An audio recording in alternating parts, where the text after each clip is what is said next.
2025 में जो RSSB board द्वारा फोर्थ ग्रेड का एग्जाम करवाया गया था, इसकी कट ऑफ जब हाई गई थी तो मैं अपने कोई सरकारी अधिकारी मित्र है उनसे मैं बात कर रहा था, तो उनसे यही डिस्कशन चल रहा था कि कट ऑफ हाई क्यों गई। तो दोनों ने यही कहा कि यार बहुत सारे जो क्वालिफाइड स्टूडेंट्स हैं वो बेरोजगार है तो वो एग्जाम दे रहे हैं, कोई इंजीनियर है, कोई बीएससी किए हुए हैं, उन्होंने भी एग्जाम दिया और काफी समय से तैयारी कर रहे हैं तो उनका सिलेक्शन हुआ।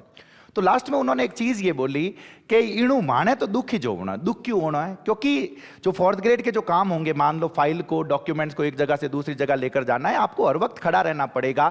मान लो उससे रिलेटेड कुछ आप फोन नहीं चला सको बैठा बैठा, लेकिन ये जो लोग आ रहे हैं, बहुत सारे रईस रईस लोग आ रहे हैं, तो भाई साहब फोन चला वेला न्याणु काम होना दूर रह वेला, क्योंकि ये जो काम है ये दैनिक श्रम से रिलेटेड काम है।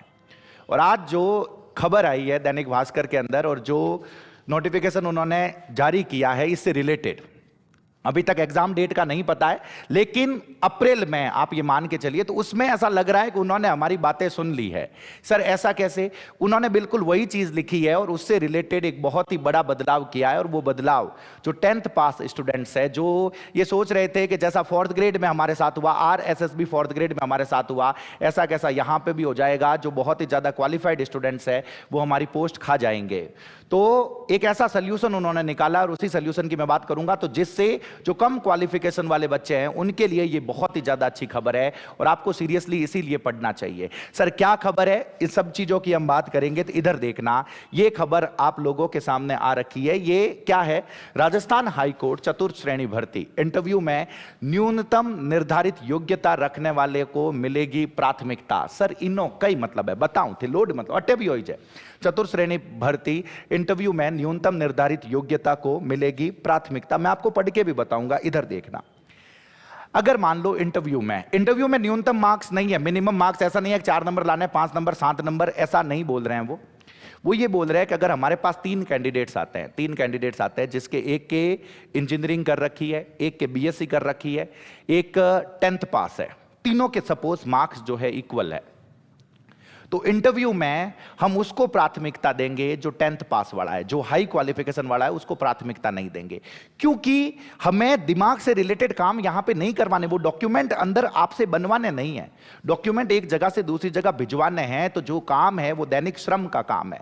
तो जनरली बहुत सारे स्टूडेंट्स है, इसमें ये लिखा हुआ है, बहुत सारे जो स्टूडेंट्स है किसी न किसी आर्थिक समस्याओं के कारण अपनी एजुकेशन को कंटिन्यू नहीं कर पाए, तो वो 10th पास मान लो सपोज है, तो उस वजह से अब जैसे ही आप कट ऑफ हाई चली जाती है, तो जो दूसरे लोग होते हैं वो कर लेते हैं उस जॉब पे वो लोग आ जाते हैं, फिर समस्या हो जाती है ना।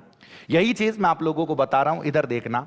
राजस्थान हाईकोर्ट प्रशासन ने चतुर्थ श्रेणी परीक्षा में शामिल होने वाले उन अभ्यर्थियों को भारी राहत दी है जो न्यूनतम निर्धारित शैक्षणिक योग्यता 10वीं रखते हैं। धाप के राहत है, मैं आप लोगों को बता रहा हूं, इणुबत्ती राहत कहीं होवेला, यानी इंटरव्यू में 10वीं पास अभ्यर्थियों को प्राथमिकता दी जाएगी। हाईकोर्ट के कार्यवाहक मुख्य न्यायाधीश संजीव प्रकाश शर्मा ने इस संबंध में आदेश जारी किए हैं। गौरतलब है कि राजस्थान हाईकोर्ट एवं अधीनस्थ अदालतों में चतुर्थ श्रेणी के 56-70 पोस्ट है, इस चीज का पता रखना।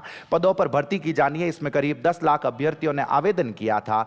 आवेदन की प्रक्रिया गत साल ही पूरी हो चुकी थी, परीक्षा होनी बाकी है। लिखित परीक्षा के लिए 85 नंबर है, 15 नंबर निर्धारित किए गए। चलो सर ये पता चल गया।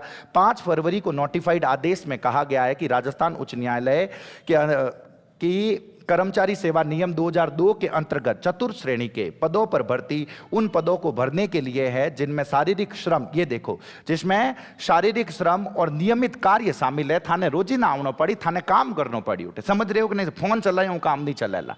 इसमें उच्च शैक्षणिक योग्यता की आवश्यकता नहीं है। थे इंजीनियर पीएचडी करियोड़ाओ, अटे काम नहीं है उन्हों। अनुभव से पता चलता है कि न्यूनतम निर्धारित योग्यता से अधिक शैक्षणिक योग्यता रखने वाले उम्मीदवार अक्सर शैक्षणिक लाभ के कारण चयनित हो जाते हैं, क्योंकि भाई साहब माने ग्रेजुएशन काफी पढ़ी और एक स्टूडेंट है जिसने 10th के बाद भाई साहब तैयारी छोड़ दी या पढ़ाई छोड़ दी, वो एग्जाम दे रहा है और उस एग्जाम के जो काबिल है, उस काम के जो काबिल है वो आदमी है। और दूजोड़ा भाई साहब इंजीनियरिंग करियोड़ा वे लार ला इतना टाइम वो पढ़ रहा है, बीएससी किए हुए जो भी है वो इतने टाइम से पढ़ रहे हैं, तो उनके लिए एग्जाम निकालना आसान है, उसमें कहीं पे भी कोई शक नहीं है। अरे सर हमने मेहनत करी है, लेकिन दिक्कत है कि जो काम वहां पे रिक्वायरमेंट है, आई होप समझ पा रहे हो। तो क्यों जरूरी होता है कि मान लो सेना के लिए लेकर जाते हैं, मान लो एक बहुत ही हाई आईक्यू वाला स्टूडेंट है, उसको सेना के लिए क्यों नहीं लेके चले जाते? उठी ने जो ही वो गोली देके उन्हें तो डर लाग जावे सपोज, अरे अरे मारो हाँ बराबर, हाँ तो थारो काम अटे है ही को नहीं भाई, इन वास्ते इस तो उठे फिजिकल ट्रेनिंग करवाया करे। आई होप आप लोग समझ पा रहे हो। तो उस काम की जो मतलब जरूरत होना एक अलग बात है कि नहीं सर जरूरत तो उस बीटेक वाले को भी है, वो अलग बात है, लेकिन इस काम की जो रिक्वायरमेंट है क्या आप उसको पूरी कर पाओगे कि नहीं कर पाओगे, इस चीज के बारे में बात यहां पे करी गई है। तो यहां पे केवल न्यूनतम निर्धारित योग्यता रखने वाले उम्मीदवारों को विस्थापित कर दिया जाता है। हाँ उनको नहीं लिया जाता है, जैसा इस 4th ग्रेड में हुआ है आप देखोगे कट ऑफ इतनी आई गई है। इस प्रकार ऐसी पात्रता निर्धारित करने का मूल उद्देश्य ही विफल हो जाता है। अरे यार मैं 10वीं इन वास्ते करिया, हाँ 10th पास इसीलिए रखे हैं कि वो भरे, लेकिन फॉर्म तो थे सब भर दो, उसमें गलत नहीं है, लेकिन उन्होंने अपनी तरफ से ये एक चेंज कर सकते हैं, आप बोल सकते हैं एक अच्छा चेंज बोल सकते हैं, वो किया है। इसीलिए केवल न्यूनतम निर्धारित योग्यता रखने वाले उम्मीदवार आमतौर पर आर्थिक और सामाजिक रूप से कमजोर वर्गों से संबंधित होते हैं और इसलिए बाहर हो जाता है। और यही चीज है, ऐसे समझे पूरा मामला यह है कि जिसके तहत चतुर्थ श्रेणी के पदों के लिए इंटरव्यू के चरण में उन उम्मीदवारों को प्राथमिकता दी जाएगी जिसके पास न्यूनतम निर्धारित योग्यता है उनको। मैंने कहा ना 3 है, एक 12th पास है, एक ग्रेजुएट है और एक 10th पास है। तो इंटरव्यू और मायना अगर लाग रहा 3 बराबर नंबर है, किन्ने राखा पे किसको मार्क्स दें कितने दें, तो उसमें उसको प्राथमिकता दी जाएगी। जैसे माध्यमिक विद्यालय शिक्षा, यूं समझे यदि उम्मीदवार ए के पास केवल माध्यमिक शैक्षणिक योग्यता है 10वीं तक, उम्मीदवार बी के पास वरिष्ठ माध्यमिक शैक्षणिक योग्यता है सपोज 12वीं तक, एंड उम्मीदवार सी के पास स्नातक या उससे ऊपर की योग्यता है, तो उनकी अपना श्रेणियों के भीतर प्राथमिकता ए, फिर बी और फिर सी को होगी।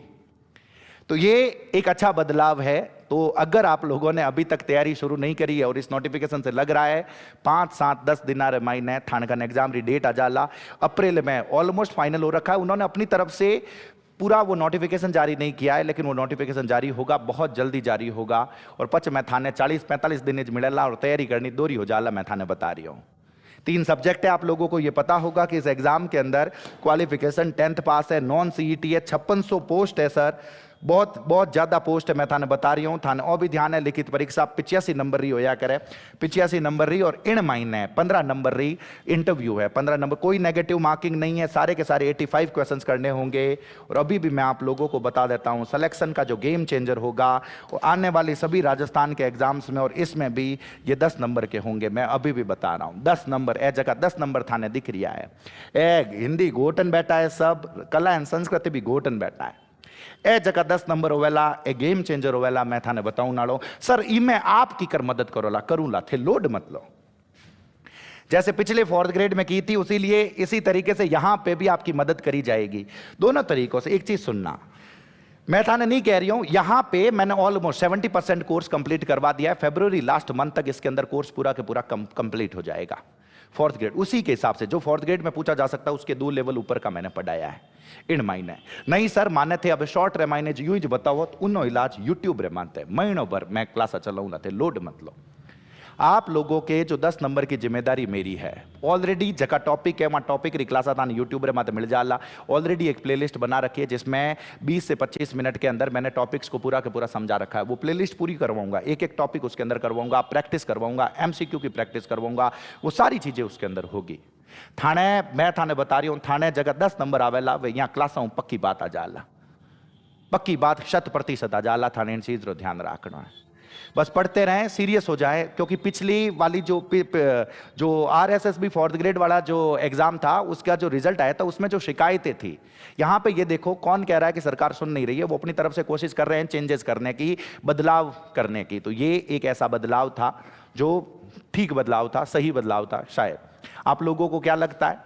अगर आप लोगों को लगता है कि सर के इस विचार से हम सहमत नहीं हैं, हमारा विचार अलग है, तो मुझे कमेंट बॉक्स में जरूर बताएं। आपकी तैयारी कितनी चली है, क्या कर रहे हो, हिंदी और कला एंड संस्कृति पूरी हो रखी है, नहीं हो रखी है, इंग्लिश में कहां तक हो, आप मुझे कमेंट बॉक्स में जरूर बताएं। यूट्यूब के ऊपर भी क्लासें चलेगी, ऐप के ऊपर तो वो कोर्स चल ही रहा है, बाकी यूट्यूब के ऊपर भी सारी की सारी क्लासें होगी जिसमें क्वेश्चंस की प्रैक्टिस करवाऊंगा।